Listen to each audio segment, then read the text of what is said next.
आता पाहूया 10:25 महत्त्वाच्या बातम्या। उदय सामंत आणि संजय शिरसाट उद्या परभणी दौऱ्यावर। सोमनाथ सूर्यवंशींच्या कुटुंबियांची सांत्वनपर भेट घेणार। अंजली दमानी 28 तारखेला बीडमध्ये काढणार पदयात्रा। बीडमधील दहशत बंद होण्यासाठी आणि वाल्मी कराडला अटक होईपर्यंत लढत राहू, अंजली दमानिया यांची ट्विट करत प्रतिक्रिया। महिला बालविकास मंत्री आदिती तटकर यांचे पनवेलमध्ये स्वागत। राष्ट्रवादीचे रणजित नरुचडेंकडून भव्य नागरी सत्कार।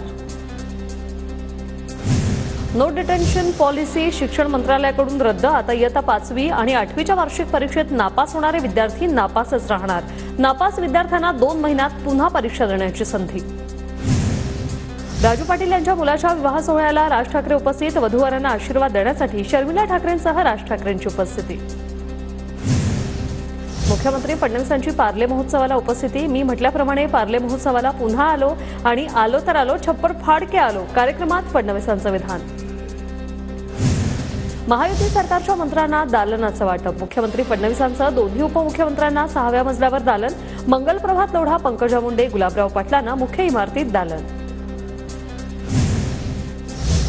मंत्रालयातील दालनांपाठोपाठ महायुतीच्या मंत्र्यांना बंगल्यांचंही वाटप।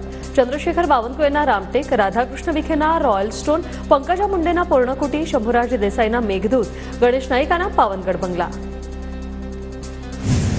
बंगल्यांच्या वाटपावरून शिवसेनेच्या मंत्र्यांकडून खंत व्यक्त। भाजप मंत्र्यांना बंगले, आम्हाला फ्लॅट। शिवसेना मंत्र्यांची खंत। संजय शिरसाट, प्रताप सरनाईक, भरत गोगावले यांना फ्लॅटचं वाटप।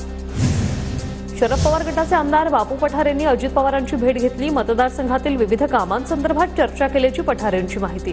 भेटीत कोणतीही राजकीय चर्चा केली नसल्याचा पठार यांचा दावा।